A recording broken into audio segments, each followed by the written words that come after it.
So the NFL offseason is in full swing. We're currently watching the combine for the 2025 NFL draft. We just recently saw Matthew Stafford go back to the LA Rams after rumors that he could leave for maybe Vegas or New York. But there are plenty of trade rumors out right now and players that are requesting trades from their current team. So today I wanted to make a video giving you guys 15 trade ideas for the 2025 NFL offseason. Some of these players have been rumored in trades as of late. Some of these are going to be some surprise names. And like always, let me know what you agree with or disagree with in the comments below, and maybe give me your trade ideas for this offseason as well. And if you do enjoy the video, I'd appreciate you dropping a thumbs up and hit that subscribe button if you are not already. Let's get into it. So the first trade idea is going to be a team acquiring a wide receiver one this offseason, and that is going to be DK Metcalf getting traded from the Seattle Seahawks to the Green Bay Packers. Now, DK Metcalf is entering the final year of his deal. The Seattle Seahawks do not have a lot of money to play with right now. They need to revamp their offensive line. They also need to get an extension done with Geno Smith. They just recently saw Jackson Smith-Njigba break out as their potential wide receiver one, so they may not need to give DK Metcalf a massive extension going forward. And I think the Green Bay Packers could be a perfect trade partner for the Seattle Seahawks because they can get a first-round pick back in the 2025 NFL Draft, which is going to be at pick 23, and then Green Bay also has some wide receiver depth that they can include in this trade as well. Maybe Seattle likes a Dontavion Wicks or a Romeo Doubs that can also be a throw-in in this deal, and Seattle could still operate with JSN as their wide receiver one. Maybe they pick up a receiver this offseason throughout the draft or in free agency, maybe in the draft that's on day one or day two, but this is mainly for Green Bay to finally get that wide receiver one, something they've been lacking since they traded away Devontae Adams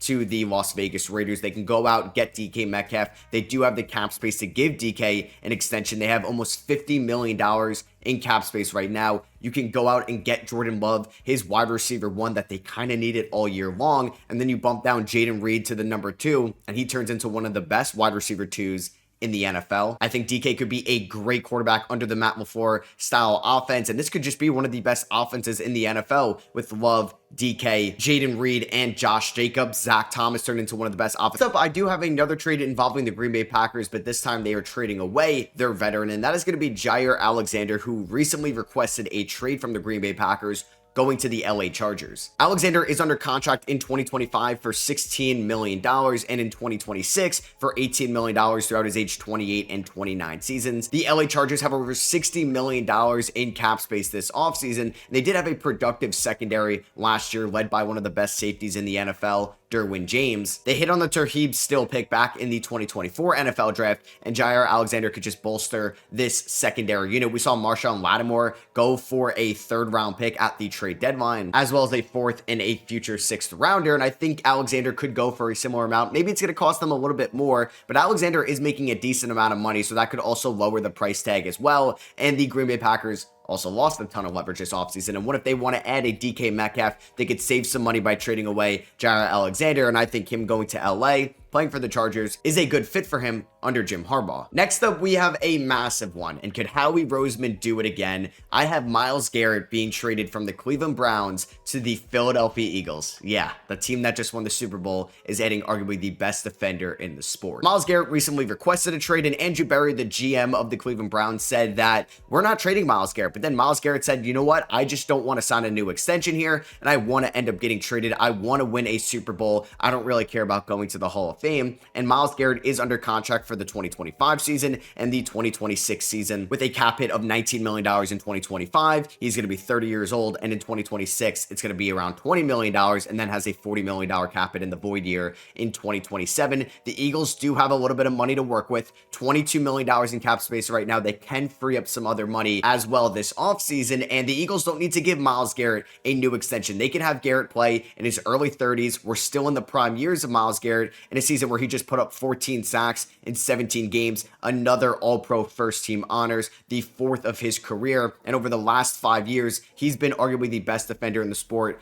up there with TJ Watt and Aaron Donald before he retired. And the Eagles just get one of the best pass rushers in the league to add to an already absurd defensive line with Jalen Carter, Nakobe Dean, Nolan Smith. And for a team that could lose Josh Sweat and Milton Williams this offseason, this would be a match made in heaven for the Philadelphia Eagles. It may cost them 2 first-round picks, but I think you do that right now. This core is built to win right now and in the future. Those picks are going to be at the end of the first round. I'm sending them off to Cleveland, and I'm getting Myles Garrett in Philly. And if you're Cleveland, I would do this trade as well. You may not get a better return for Myles Garrett than right now in present day. Who knows if he has an injury in a year from now or he shows a little bit sign of regression. That can bump down 2 firsts and a second to maybe just 1 first in 2026. And the Browns are not going to be competing for a Super Bowl anytime soon after they're going to deal with the aftermath from the Deshaun Watson extension. They may draft Cam Ward in the first round this year, and it may be a new rebuild in Cleveland. And I think Cleveland should just try to accumulate as many assets as they can this offseason. And I think it would be wise. You could send him outside the conference. You never really have to see him. But I know it would pain them to trade away Myles Garrett, but you know what? You gave Deshaun Watson that massive extension. You have negative $22 million in cap space right now. Go out, get multiple first-round picks in this year's draft, next year's draft, and maybe get a day 2 pick as well. And now you could start this rebuild around Cam Ward. Next up, I have the idea of Deebo Samuel getting traded from the San Francisco 49ers to the Washington Commanders. I think this is a perfect fit for Deebo Samuel, who looks like is going to get traded outside of San Francisco this offseason. He has spent 6 years there in San Fran after being drafted in the 2019 draft with the 36th overall pick. He did have just one of the worst years of his career, playing 15 games, but was banged up at times this year. Also dealt with pneumonia. He had 670 receiving yards, 51 catches, and 3 rushing touchdowns, and it was his worst rushing season in a full season sample size of his career. But the Washington Commanders make too much sense. They have over $80 million in cap space, so they can easily afford this Deebo Samuel contract, in which he's under contract for the next 2 seasons. $15 million of a cap hit in 2025. Does have a cap hit of $33 million in 2026, but now's the time when you can spend. You have Jaden Daniels, who already looks like a top quarterback in this league under his rookie contract. This may be the best window you have, and that is right now. You can get this great gadget receiver who is a completely different type of receiver than Terry McLaurin,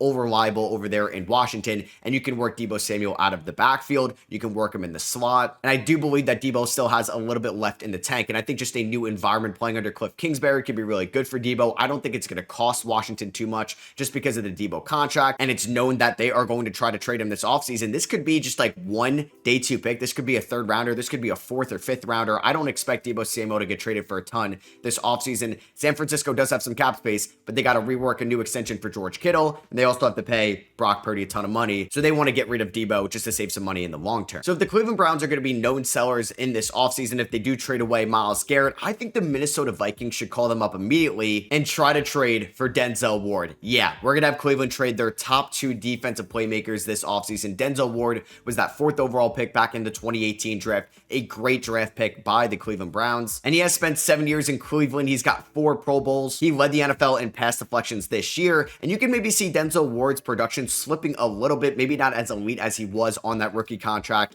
in the first 4 years in Cleveland, but he's still a productive corner in this league. He's making big time money throughout the 2025 season, 2026 season, and 2027 season, but Minnesota is going to have a ton of holes to fill in that secondary with a bunch of their corners hitting the free agency market. It looks like Sam Darnold is not going to be back, so my similar reason to Washington trying to go out and get Deebo Samuel, Minnesota can go out and get Denzel Ward. They can afford that contract because they still have JJ McCarthy under a very cheap rookie deal right now. So they're going to have the cap space this offseason. They have over $60 million. They already have a good defensive unit in that front 7 with big time free agency additions from last offseason like Jonathan Grenard and Andrew Van Ginkel. They have a great defensive coordinator in Brian Flores. Go out and get one of the big name corners in this league, Denzel Ward, if the Cleveland Browns do tip their hat a little bit and they may sell. And I think a 2nd round pick could get it done, or maybe it's multiple seconds. Either way, I think Minnesota can build a great defense this offseason, and Denzel Ward could be step 1. The Pittsburgh Steelers desperately need to add a wide receiver this offseason, and I feel like the Steelers, they just never add that big flashy name. So I don't believe they're going to get one of the top wide receivers on the market name-wise, but a player they tried getting at the deadline before he got injured, Christian Kirk from the Jacksonville Jaguars. I think he could be a good fit in Pittsburgh, and it wouldn't cost much whatsoever. It'd be a day 3 pick, as Christian Kirk is entering the final year of that massive 4-year, $72 million contract he signed with the Jacksonville Jaguars to leave the Arizona Cardinals a few offseasons ago. He completely reset the wide receiver market, and the Steelers do have around $60 million in cap space. Yes, they need to figure out who their quarterback is next year, but they cannot roll into the 2025 season with George Pickens, Calvin Austin, and just a bunch of journeymen as the wide receiver 3s and 4s on this team. Maybe the Steelers do draft a wide receiver in round 1 or round 2. Either way, if they do that, they should still try to go after Christian Kirk. It wouldn't cost them a lot, and Kirk can still be a productive receiver in this league. He's still just 28 years old. He's coming off a year where he had 380 yards in 7 games before suffering suffering that season-ending injury, but he was very productive in 2022, posting over 1,100 yards, and in 12 games in 2023, 780 yards. You just have to evaluate if Christian Kirk can stay healthy anymore in his career, but I do think the Steelers are a good fit if Jacksonville is willing to trade him. So the Saints are in cap hell, right? They need to move money this offseason. So unfortunately, I do have them trading away a franchise legend. And Cameron Jordan probably had one of the worst years of his career last year, and he could be showing a little bit signs of regression. And he is 36 years old, but I still think he has a little bit left in the tank. He's got basically 1 year left on his deal, and I don't think it would cost Arizona a lot whatsoever. So go out and get Cameron Jordan. He could be a good locker room leader, and he could also improve your pass rush at the minimum. Next up, we have another big wide receiver name, and he did request a trade. It seemed like he wanted to get traded, and then he pulled back, but I think Miami should just trade him this offseason, and that is going to be Tyreek Hill, and I have him going to the Denver Broncos. So the Denver Broncos have a good receiver right now in Courtland Sutton, but it feels like they want to add another playmaker this offseason. They've been rumored a ton to get one of the tight ends in the draft, like a Tyler Warren or a Colston Loveland, but I think getting a deep threat like Tyreek Hill for Bo Nix could do great and do wonders for Bo Nix's development. Tyreek Hill is coming off the worst year he has had in quite some time in Miami. He played all 17 games. He had 960 yards, 6 receiving touchdowns, and 81 receptions. And the Dolphins have basically no cap space to work with this offseason. Tyreek Hill is owed a ton of money for the 2025 and 2026 seasons, so this could give a little bit of cap relief for the Miami Dolphins in their long-term outlook. And Denver does have a ton of money right now, so they can afford to go out and get Tyreek Hill. They have over $40 million in cap space, and adding Tyreek Hill along with Courtland Sutton, and maybe you get something out of a Troy Franklin or a Devon Vele or a Marvin Mims or a Jordan Humphrey, could just make this wide receiver unit even better. I think this could be a similar return to what Stephon Diggs went for last offseason to the Houston Texans. Maybe it would go for a little bit more because Tyreek Hill does have a better track record than Stephon Diggs, and I do think this would be wise for Miami. I don't know if you'd get better value for trading Tyreek Hill than right now. I don't think Miami is a Super Bowl contender next year, and I don't think having Hill on your roster really makes too much of a difference. So yeah, I think Tyreek Hill could be a Denver Bronco this offseason. In terms of offensive rush EPA last year, the Las Vegas Raiders had one of the worst rushing units in the NFL, and they could go out and draft a running back in the 2025 draft like an Ashton Genty or a Caleb Johnson, Dylan Sampson, or Marion Hampton, one of those guys, right? But you know what? I think they can go out and trade maybe a 7th round pick or a 6th round pick for this running back this offseason. That is going to be Travis Etienne of the Jacksonville Jaguars. So he's going to be playing on his 5th year option that was picked up by the Jaguars since he was a 1st round pick back in that 2021 draft. And he's coming off by far the worst year of his career. He didn't play at all in his rookie year. He had 1,100 yards in year 2, 1,000 yards in year 3, and just 550 rushing yards throughout 15 games in the 2024 season. Tank Bigsby looks so much better than Etienne, and I'm sure Jacksonville, with a new head coach and GM, would be willing to move off of Etienne this offseason, and instead paying maybe big-time money to Najee Harris, or maybe using a 1st round pick on a running back. See what you can get out of Etienne, and then maybe draft a running back on day 2. And Las Vegas has over $90 million in cap space this offseason, and they do have a much improved offensive line as well with guys like Colton Miller, Dylan Parham, Jordan Meredith, and rookie last year, Jackson Powers-Johnson. This is a much improved Vegas offensive line, and I think Etienne can maybe revive his career over there in Vegas and do much better than what Madison, Zamir White, and Amir Abdullah did in 2024. Next up, I think I have another perfect fit here, and that is Harold Landry, who has requested a trade out of Tennessee, getting traded to play for his former head coach Mike Vrabel over there in New England. New England had a bottom 10 defense in the NFL last year, and Harold Landry had 9 sacks in 17 games for the Tennessee Titans. He's still a top pass rusher in this league. And the New England Patriots have over $125 million in cap space. They can easily afford Harold Landry's contract over the next 2 years, around $17.5 million each of the next 2 years in a base salary, a little bit more of a cap number in total. But I think this is a great destination for Harold Landry, who can reunite with his former coach and play on the opposite side of that defensive line with Keon White. I also don't think it would cost too much either. It could be a 3rd rounder or something in that ballpark. Let's talk about our first offensive lineman in this video, and he recently just got put in trade rumors and seems like he did request a trade out of LA, and that is Jonah Jackson, their left guard, who did sign a massive 3-year, $51 million contract with the Rams just last offseason. So he does have 2 years left on this deal, and I think a perfect fit for him could be in Washington. Washington play and protect Jaden Daniels. Jonah Jackson is coming off an injured 2024 season and does feel like the Rams are going in a different direction. They did just re-sign Alaric Jackson, and Washington does need improvement on the offensive line. Sam Cosmi did suffer an injury towards the end of the 2024 season, and I think they do have the cap space to go out and just improve this offensive line for a unit in free agency that isn't very strong. It's not very robust. The offensive line market with Trey Smith going back to Kansas City, Alaric Jackson going back to Los Angeles. There's not a lot of top names on the market, so they can go out, trade maybe a day 2 pick for Jonah Jackson to improve this offensive line. They have over $80 million in cap space. I think they could trade for Debo and Jonah Jackson this offseason. Those could be good improvements for this team in 2025, and it really shouldn't cost them too much draft capital wise. Now, if the Panthers could pull this off, I would do this. I would trade away the 8th overall pick in the 2025 draft to the Jets for Garrett Wilson. I mean, Carolina could just draft Ted McMillan at 8, right? He could play under a much cheaper contract than Garrett Wilson, but you would just be so happy if he ever reached Garrett Wilson's ceiling. Why not just get him right now over from the Jets, who is going to be entering the last year of his rookie contract? He's going to be owed a massive extension soon, and the Carolina Panthers could be a good team for Garrett Wilson to play for, because it seems like he does get along very well with Bryce Young, and he could be that wide receiver one that Bryce Young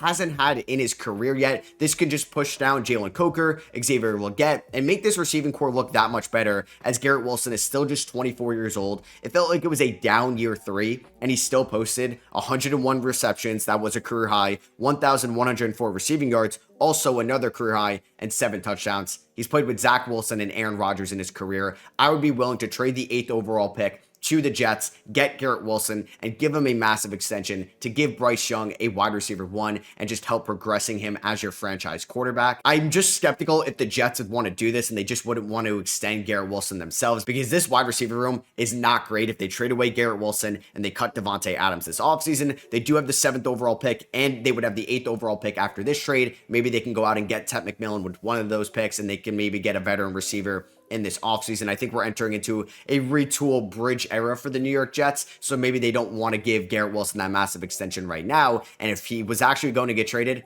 I love his fit in Carolina. Now, here's one I just wanted to throw in here because I think a team should take a chance on him, and I love his fit in Los Angeles to play behind Matthew Stafford and learn under Sean McVay, and that is Will Levis getting traded from the Tennessee Titans 2 years after being drafted to the LA Rams for a day 3 pick. Now, I thought about Anthony Richardson for the LA Rams, but I think Will Levis could make a little bit more sense and is a more realistic option. Not sure if the Tennessee Titans are going to draft Abdul Carter or Cam Ward with the number 1 overall pick. Maybe they go after Sam Darnold this offseason, but I'm sure they'd be willing to trade away Will Levis, who has a 5-16 record in his career as a starting quarterback. He threw for over 2,000 yards last year, had a 2-10 record, 13 touchdowns to 12 interceptions. But I still think Will Levis has a ton of talent in this league. He's got incredible arm strength. He plays incredibly tough, high motor, super competitive, and I think just being a bench quarterback behind the last 2 years of Matthew Stafford's career, playing under Sean McVay, and even could just be the 3rd string quarterback with Jimmy Garoppolo as the backup there, could do wonders for Will Levis's development. So I like the Rams trying to buy low in Levis, and maybe he could be their starter once Stafford retires. Second and last trade here, we are going to talk about a tight end from the Atlanta Falcons, Kyle Pitts, getting traded to the New York Giants for a day 3 pick. As Kyle Pitts is entering the last year of his rookie contract, he's going to be playing under that 5th year option this season. And Pitts last year was expected to break out playing with Kirk Cousins. He got off to a good start, but just did not come anything close to what he did in his rookie season back in 2021. He had over 600 yards, 47 catches throughout 17 games this season. And I think the Giants could be a good fit for Kyle Pitts to hopefully revive his career in, a former top 5 pick back in that 2021 draft, as the Giants tight end depth last year was Theo Johnson, Chris Manhertz, Greg Dulcich, and Daniel Bellinger. Yeah, I would take a flyer on Kyle Pitts if I were the Giants. You could add him to a skill position core of Tyron Tracy, Malik Neighbors, and Wan'Dale Robinson. Now, that isn't the best skill position core in the league, but that could be at least a productive one for their next quarterback. Either that's being Aaron Rodgers, or it's going to be Shedeur Sanders or Cam Ward. And the last trade is another tight end one. I didn't add a premier wide receiver to the LA Chargers because we had DK Metcalf going to the Packers. We had Tyreek Hill go to the Broncos. I'm going to have them trade for Mark Andrews. Yes, the LA Chargers and the Baltimore Ravens are making a trade to reunite Mark Andrews with his old offensive coordinator, Greg Roman. Mark Andrews is in under a head coach everybody seems to like in Jerome Harbaugh, so he's going from John to Jim. Mark Andrews did post 670 yards last year, 55 catches throughout 13 starts. The Ravens do have Isaiah Likely, a much younger and cheaper option than Mark Andrews, and maybe somebody more reliable to hold on to a 2-point conversion, and I think this trade can make sense for a day 2 pick this offseason. So that is going to be for me. Let me know what you guys think about my 15 trade ideas for the 2025 NFL offseason. Did you like one? Did you dislike one? Let me know down below. If you did enjoy, I would appreciate you dropping a thumbs up and hit that subscribe button if you're not already. And yeah, just let me know maybe another trade idea I didn't talk about in the comments as well. And I'll catch you guys in the next one. Peace.